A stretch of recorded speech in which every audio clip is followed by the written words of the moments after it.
So guys, the real reason that I made this video about this SK800 is because when we were looking to buy one, there was a couple of rental companies close by that we'd rented from.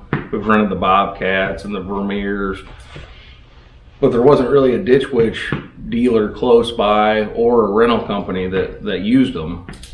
So there wasn't a whole lot of information to go on.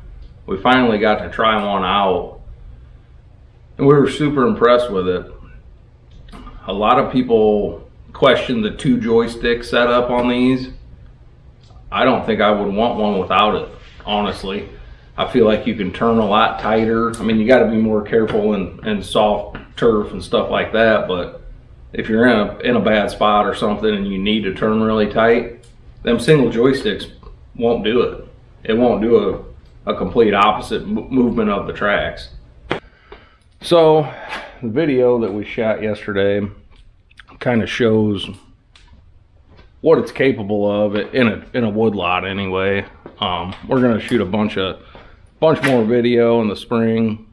We got a bunch of hardscape jobs to do and stuff like that. So we use it for full-blown excavation, everything, moving block. I mean, we can move about a half a pallet of block with it, with the forks. But yeah, I mean, you can see kind of what the lift capacity is going to be for you, what it's capable of. See how many hours we got on this thing.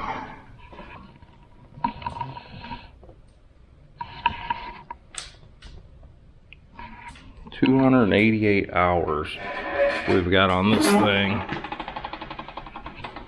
in 1 year. I don't know if that's a lot for some people or not, but I feel like we've used it every day, if not every other day, pretty much all summer. It's been great. I don't have one bad thing to say about it. We did demo the Vermeer CTX 100 before we bought this. And I really like the Vermeer, but the price difference was pretty astronomical. And the only real difference was that we could see it was a little bit higher lift height, and then the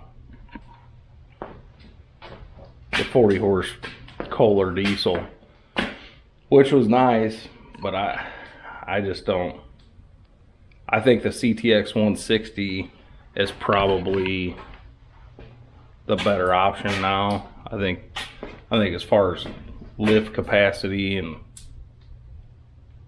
stuff like that, I think the 800 is just really close to the CTX 100. Obviously, the CTX 100 is a little bit better lift capacity and more horsepower, but I don't think there's a $20-some thousand difference in capability. But if I was just a millionaire, I'd probably maybe buy the Vermeer, but probably not now. I'd probably buy the Ditch Witch 1550. That'll be our next purchase. We'll see how this spring goes. Maybe if we get real busy and get a lot going on, that might be on the hit list.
guys, I hope that the video we shot yesterday will give you guys a little insight into the capabilities of this Ditch Witch SK800.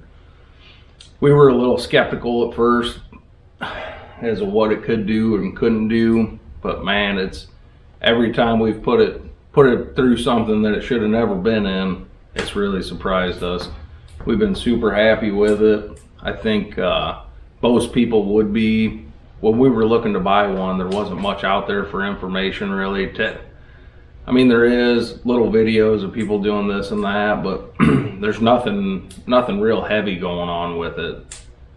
And most of our equipment's put to the ringer pretty good. I mean, it's pushed pretty hard most days. So I think this video could be useful for some people that are trying to figure out what it can and can't do. This video will help, but we'll have more videos in the spring of excavation and hardscape work, stuff like that. I mean, we're doing, you know, in tight areas, we're doing 12 inches of excavation and loading out, hauling out of backyards. I mean, we love this machine. Before we got it, we demoed the Bobcat, and it seemed like a good machine, but two different occasions we had two different rental machines and then one demo machine, and 2 out of the 3 had blown the track off of it while we were using it. We do a lot of river rock and a lot of oversized rock, and it just seemed like anytime one of them rocks would get up in the track, it would just blow it off. So I don't know if that's a common occurrence for you guys or not, but maybe down in the comments shoot me some info if you guys have any about tracks coming on and off of the Bobcat MT85s or the 100s. We just checked out the 85s. That we never ran a 100, but definitely would like to hear some of your guys' opinions on it for sure. But we also demoed the Vermeer CTX 100, which was a great machine. We were super impressed with it. But the only issue I'm seeing with that, there's about a $20,000 price difference between this and that CTX 100. It's kind of steep, but it's built very heavy, but so is the Ditch Witch. But anyway, guys, I hope this video will show you a little bit about how much lift capacity this machine has, how it handles, how it controls. A lot of the stuff we were in yesterday was, in the morning it was froze up pretty bad, and then in the afternoon it turned into a big sloppy mess. That's why the machine's so tore up right now. Needs a good bath, but like I said, we run them pretty hard every day, and definitely been a good machine. And this grapple we've got for it has been really good. We like it. We've been thinking about getting one of the kind that it has a short face on it, and then you know, closes up tighter. But we like this for bigger logs. It makes it pretty simple, as you'll see in the video, to pick up some of that stuff that's 3 foot around, or you know, 6-7 foot long. Works pretty good. All right, guys, well, thanks for watching. Hope we were of some use to you today to